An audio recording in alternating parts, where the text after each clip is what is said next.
What's up, guys? It's Static here, and today we're going to be talking about the different types of trends in the market.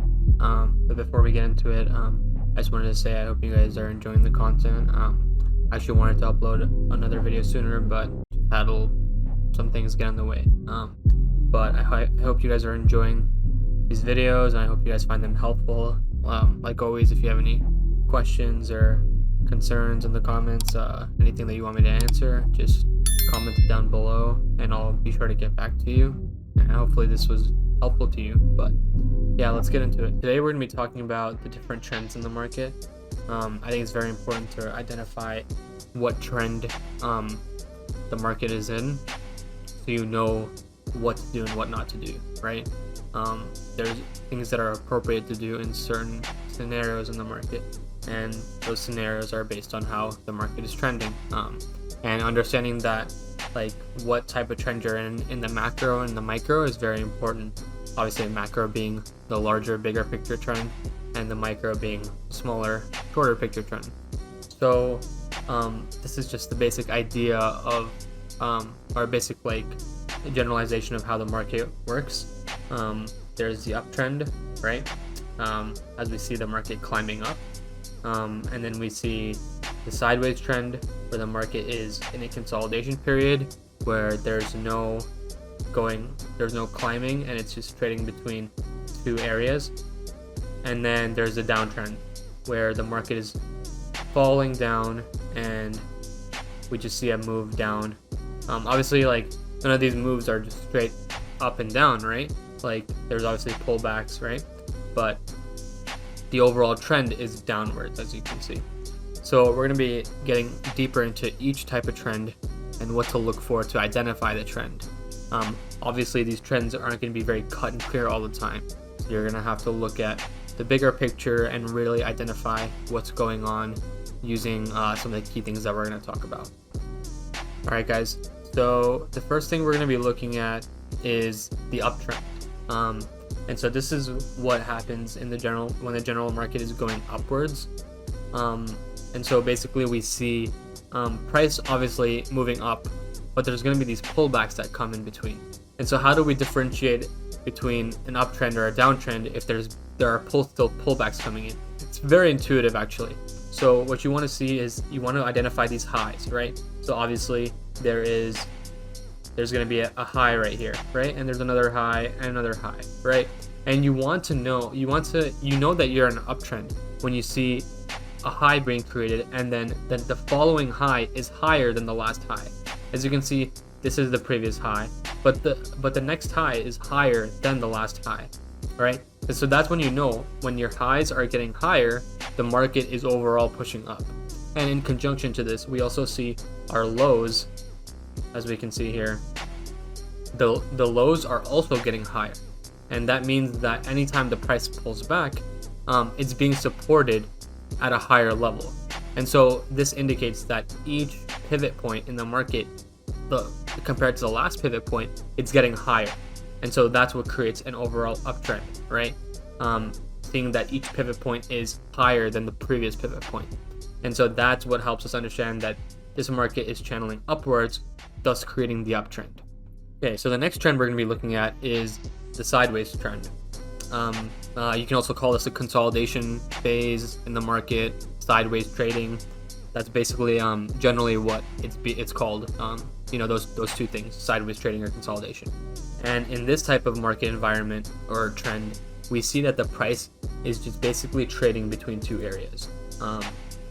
We see that there's an area, there's a level of resistance here, and there's a level of support here. And each high and each low are equal to each other. There's not a high that's lower or higher than another, and so that's what creates this sideways consolidation and sideways trend. The market isn't going up, it's not going up, neither is it going down.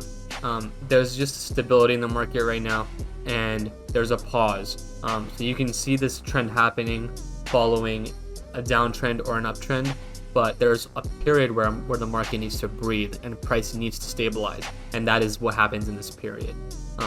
You see this normally between a trend change, where the market starts by going up, then some sideways consolidation happens, sideways trading, consolidation, whatever you want to call it, and then it follows a price down, or the trend down. And that's just because the market can't go from uptrending all the time to just straight downtrending, right? It happens, right? But normally that's not what you see. What you see is, uptrend, uptrend, uptrend, and then some consolidation, and then the downtrend begins, right? That's normal price action. So that's the reason why the sideways trend or consolidation happens. And you really want to understand that each of these highs are not higher than the next. They're very equal. It's very intuitive to understand. And we'll get into some examples after. But that is the sideways trend or consolidation. Okay, so moving forward to the next trend, this trend is called the downtrend. And, as the name implies, it's when the market is trending down. And the way we can figure this out is just similarly how we figured out the uptrend in the market. You just do it the same way except the opposite, right? We want to identify our highs. So we see the highs here, here, and here. And we realize that each time a high is created, it's lower than the last high, right? You can see there's a significant difference there, a significant difference there. So the price is getting lower each time a high is created, right? So that helps us realize that anytime the price tries to go high, it's being pushed down each time. And if you compare each high, it's lower than the next, right? Similarly, we look at the lows, right? It's important, just important to look at the lows as it is the highs. And we see that each low is lower than the next, or each low is lower than the last low. And so we can also just draw it out and see that there's a significant difference there. Very intuitive to see. But the reason that I'm doing this is because sometimes in the market it's not as easy to see as it is in this graphic. But it's very important to identify the highs and the lows so you can understand that, okay, comparatively this low is lower than the last, and this high is lower than the last. So this downtrend is being created here, right? And so that's an easy way to identify the downtrend. So here are some examples that we can see. And I just took just a random chart off of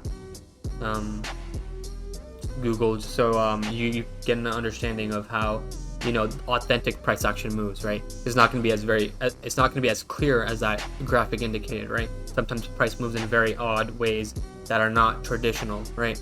But we can still gather what price is doing based on understanding the highs and the lows, right? So on this example, you see that this is an uptrend, right? And the reason it's an uptrend is if we identify the lows, right? This is a low right here. This is a low right here. Low, low, right? So we see each low is higher than the last low, right? And as this happens, we realize that, okay, since these lows are getting higher, price is being pushed up because each time a low is formed, it is higher than the previous low. Similarly, if we look at the highs, we look at this high, and we obviously you can go back and look at this high, right? And it's not as high as this one, right? But as we compare the next high, you can see that it's higher, and then the next high is higher than the last high, right? And then this next high is higher, right? So we understand that this market is starting to uptrend, right? This is obviously the 2-hour chart, so this is not on a macro level compared to maybe the daily or the weekly chart. However, trends can form in macro or micro ways, right? And the definition of micro or macro is really subjective based on how you see it, right? And what context you're using it in, right? Maybe it's a one type of trader. The macro could be the hourly chart, right? Because they day trade or they scalp, and the 5-minute is a micro chart, right? Or maybe someone that's swinging, the hourly is a micro trend or a micro chart, and maybe the daily would be their macro trend, right? So it's just very subjective to understand, and you have to understand what type of trader you are in order to utilize this information effectively. So that's an example of the uptrend, and then we see a downtrend happen following that, right? And like I said, like sometimes this kind of stuff happens, right? There's not you can see that there is a consolidation phase here actually, but it's very short-lived, right? You can see that this high does not create a higher high here, right? This is a high and this is another high, but unfortunately it does not make that next higher high, and so that's a brief consolidation period following a downtrend, right?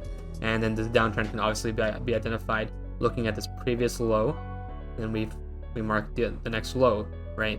And then we mark this high, and we look at the next high.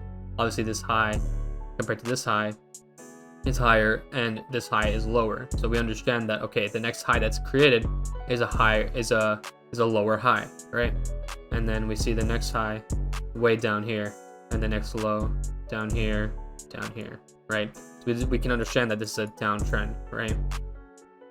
So you can easily see how the market pivots, right? We normally see uptrend, consolidation, downtrend, right? And then the next period after that, we see just long consolidation between these two areas, right? You can see that there's uptrends and downtrends between the consolidation, right? But if you're looking at a macro level, this is a consolidation period where price is just bouncing. It bounces between here and here over and over again until it breaks, brief consolidation, and then downtrend continues, right? And then more ranges for consolidation or sideways trading. So that's an example. So we're gonna be looking at examples in the market that we've seen most recently. This was on Friday, on May 27th, 2022, and we can see that SPY had a very bullish day. Price was going pretty far up, and we can identify the trend looking at the highs, right? So off of pre-market, there is a low right here, and then we see a strong push to this high, right? And then the next low, the next pullback we see is right here on VWAP and the 20 EMA. And so we see that this low compared to this low is way higher. It's a higher low compared to this, right? It's a huge higher low compared to this, right? And then if we look at this high, the next high is over here. So this is a higher high compared to this high, right? And so we can see that this is an uptrend, right? But then we see following this a little bit of a consolidation period where price is just trading between this area, right? The next high is not as high as this, but it is respecting this area, right? And normally this happens. You see consolidation underneath a key level, right? This 413 area is a key level, right? And that's why you see price just struggling against it, but still managing to stay around it, right? If it's staying near it, you know that it's prone to having a breakout, right? And so we see that this high and this high, oh, sorry, wrong one. So we see this high and this high are just about equal. This low are about equal. This low is also about equal. And this high is also equal until it breaks out and creates another high, right? And so we see that in this example on the day, we see an uptrend, right? Then we see a little bit of consolidation, right? Up and down, right?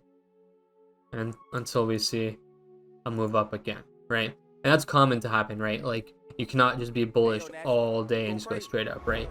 Once we see that bullish action, we need a bit of consolidation for the market to breathe, and then it can continue up.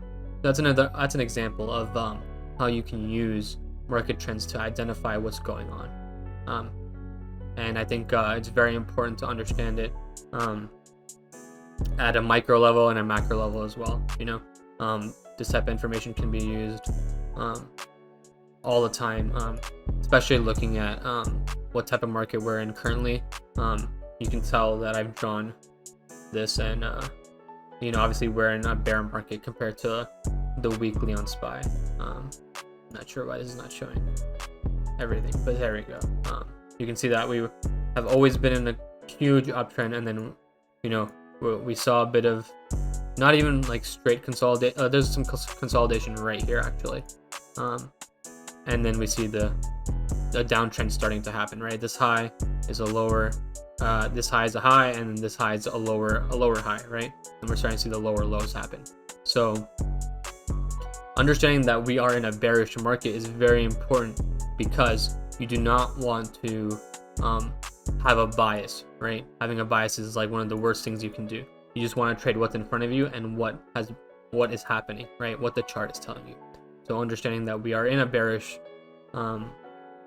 trend is very important. But yeah, guys, thanks for watching. I hope this video was helpful to you. Hopefully it helped you in your trading, whether that's just understanding the general terms of the market, or maybe even you know, helping you understand like how to take a trade and what to do in terms of just like knowing what to do in what market, what type of trend and market. But if you want me to continue making these videos, please hit the like button, subscribe, comment down below if you have any other questions. If you have any video ideas or something that you want me to cover, please feel free to comment. I'll see you guys in the next one. Thank you for watching.